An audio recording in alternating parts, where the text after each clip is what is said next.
আমি কাজী জালালউদ্দিন, সহযোগী অধ্যাপক, অর্থনীতি বিভাগ, চাঁদপুর সরকারি কলেজ। আমাদের আজকের এই ভিডিও টিউটোরিয়ালে আলোচনা করব চাহিদা কাকে বলে, চাহিদা বিধি কি, একটি কাল্পনিক চাহিদা সূচি থেকে একটি চাহিদা রেখা অঙ্কন করো। ধন্যবাদ।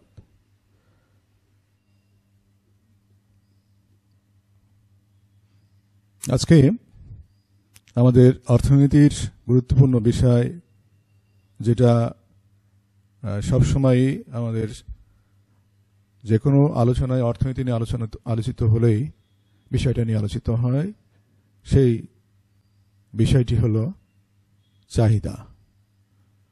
আমরা চাহিদা নিয়ে আজকের এই ভিডিও লেসনে চাহিদা নিয়ে বিস্তারিত আলোচনা করব। চাহিদা কাকে বলে, চাহিদা বিধি কি, একটি কাল্পনিক সূচি থেকে চাহিদা রেখা অঙ্কন করো, এই বিষয়গুলি নিয়ে আলোচনা করা হবে। একজন ভোক্তা বাজারে একটি নির্দিষ্ট পণ্যের নির্দিষ্ট দামে যে পরিমাণ ক্রয় করতে ইচ্ছুক থাকে তাকে চাহিদা বলে।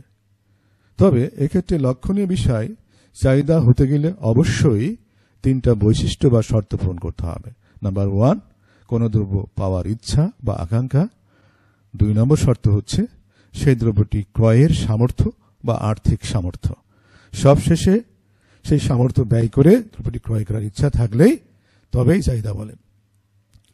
তাহলে আমাদের সংজ্ঞাটিকে আমরা একটু রিভাইজ করে বলতে পারি যে কোনো দ্রব্য ক্রয়ের জন্য ভোক্তার ইচ্ছা বা আকাঙ্ক্ষা থাকলে এবং সেই আকাঙ্ক্ষার পিছনে সামর্থ্য থাকলে, সবশেষে সেই সামর্থ্য ব্যয় করে দ্রব্যটি ক্রয়ের ইচ্ছা থাকলেই তাকে চাহিদা বলে। আমরা বিষয়টি প্রথমে একটা কাল্পনিক সূচি এবং একটি রেখার মাধ্যমে সেটা বিশ্লেষণ করব। তার আগে আমরা দেখে নিব চাহিদা বিধি কাকে বলে। বিধি শব্দের অর্থ হলো নিয়ম। চাহিদার ক্ষেত্রে নিয়ম হচ্ছে অন্যান্য অবস্থা অপরিবর্তিত থাকলে অথবা অন্যান্য অবস্থা স্থির থাকলে দাম কমে গেলে চাহিদা বাড়ে এবং দাম বাড়লে চাহিদা কমে, যেটাকে চাহিদা বিধি বলে। আমরা হোয়াইট বোর্ডে এখন দেখতে পাচ্ছি একটা সূচি নেওয়া হচ্ছে, চাহিদা, কাল্পনিক চাহিদা সূচি। সূচিকে আমরা 2 ভাগে ভাগ করে নিব, 2টা কলামে ভাগ করে নিব। প্রথম কলামে নাম লিখব দাম বা প্রাইস পি, এবং দ্বিতীয় কলাম হেড হবে চাহিদার পরিমাণ। অর্থাৎ আমাদের সূচিতে আমরা একটা টেবিল নিচ্ছি, সেই টেবিলের বা সেই সূচির প্রথম কলামের নাম দিচ্ছি, কলাম হেড দিচ্ছি দাম, সংক্ষেপে আমরা পি লিখছি, এবং দ্বিতীয় কলাম হেড বা কলামের নাম দিচ্ছি চাহিদার পরিমাণ।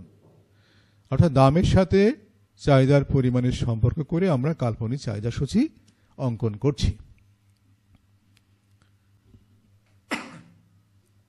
এখন আমরা কল্পিতভাবে যে কোনো একটা দাম ধরে নিচ্ছি। প্রথমে কোনো পণ্যের দাম 5 টাকা।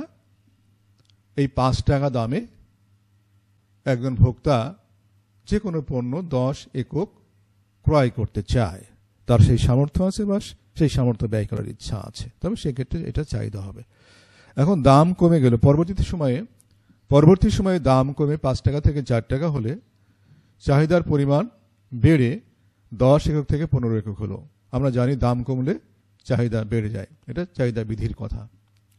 দাম যদি আরো কমে যায়, 4 টাকা থেকে 3 টাকা হয়, তাহলে সেক্ষেত্রে চাহিদার পরিমাণ আরো বেড়ে 20 একক হলো। আমরা সূচিতে লক্ষ্য করছি যে সিকোয়েন্সটা, যে দাম কমে যাচ্ছে এবং চাহিদা বেড়ে যাচ্ছে। আমরা সূচিটা বিকল্পভাবেও নিতে পারি, এভাবে না নিয়ে আমরা এখানে দাম কমানো হয়েছে, আমরা যদি একই সিকোয়েন্স দাম যদি বাড়াতাম সেক্ষেত্রে আমাদের চাহিদা কমতে থাকতো। তো একই সূচিতে দাম বাড়ানো এবং কমানো একসঙ্গে করা যাবে না। যদি আমরা দাম কমাতে থাকি তাহলে সেই সূচিতে অবশ্যই দাম কমাতেই থাকতে হবে। কিছু দাম কমালাম, কিছু দাম বাড়ালাম একই সূচির মাধ্যমে, সেটা অবশ্যই চাহিদা বিধি লঙ্ঘন হবে। আমরা এখন সেই সূচিটা, যে সূচিটা একটু আগে উল্লেখ করেছি, সেই সূচিকে আমরা চিত্রের মাধ্যমে ব্যাখ্যা করার চেষ্টা করব। আমাদের চিত্রে আমরা জানি দুটো অক্ষ থাকে, একটা হচ্ছে ভূমি অক্ষ, একটা হচ্ছে লম্ব অক্ষ। শূন্য ওয়াই দ্বারা ডিনোট করা, শূন্য ওয়াই দ্বারা নির্দেশ করা অক্ষটি হল লম্ব অক্ষ, এবং ভূমির সাথে সমতল করে অঙ্কিত শূন্য এক্স অক্ষটি হল ভূমি অক্ষ। আমরা লম্ব অক্ষে দাম ধরি, নিয়ম অনুযায়ী লম্ব অক্ষে দাম ধরা হয় এবং ভূমি অক্ষে চাহিদার পরিমাণ ধরা হয়। আমাদের সূচিতে 3 বার দাম ধরা হয়েছিল, 3টা দাম ছিল, একটা হচ্ছে 3 টাকা, 4 টাকা, 5 টাকা। শূন্য বিন্দুর কাছাকাছি ছোট সংখ্যা থাকবে এবং আস্তে আস্তে শূন্য থেকে যতই দূরে যাবে ততই মান বাড়বে। আমরা লক্ষ্য করছি লম্ব অক্ষে শূন্যের কাছাকাছি আমরা 3 টাকা নিয়েছি, তারপরে তার একটু উপরে 4 টাকা, তারপরে তার উপরে 5 টাকা ধরা হয়েছে। একই উপায়ে আমরা ভূমি অক্ষে দেখেছি চাহিদার পরিমাণ আমাদের 3টা পরিমাণ, একটা 10, 15, 20, শূন্যের কাছাকাছি 10, তারপরে 15, তারপরে 20 একক ধরা হয়েছে। আমরা জানি সূচিতে লক্ষ্য করেছিলাম 5 টাকা দামে আমাদের চাহিদার পরিমাণ ছিল 10 একক। লম্ব অক্ষের 5 সূচক বিন্দু থেকে এবং ভূমি অক্ষের 10 সূচক বিন্দু থেকে দুটি লম্ব টেনে আমরা চাহিদা রেখার এ বিন্দু পেয়েছে। একইভাবে আমরা দাম কমে যখন 4 টাকা হচ্ছে তখন চাহিদার পরিমাণ বেড়ে 15 একক হচ্ছে। লম্ব অক্ষের 4 সূচক বিন্দু এবং ভূমি অক্ষের 15 সূচক বিন্দু থেকে দুটি লম্ব টেনে আমরা চাহিদা রেখার আরেকটি বিন্দু বি বিন্দু পেলাম। একইভাবে দাম কমে যখন 3 টাকা হলো তখন চাহিদার পরিমাণ বেড়ে 20 একক হলো।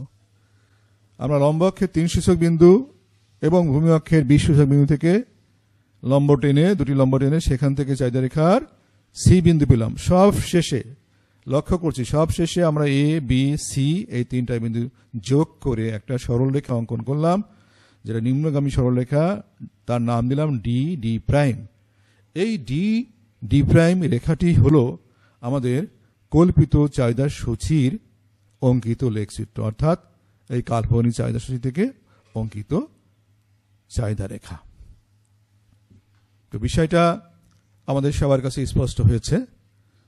আশা করি সবাই আমরা বাসায় প্র্যাকটিস করব এবং সুন্দরভাবে শিখে রাখব। অর্থনীতির ক্ষেত্রে গুজামেল দিয়ে কোনো কিছু শেখা যাবে না, এখানে সবকিছুই সায়েন্সের সাথে সংশ্লিষ্ট।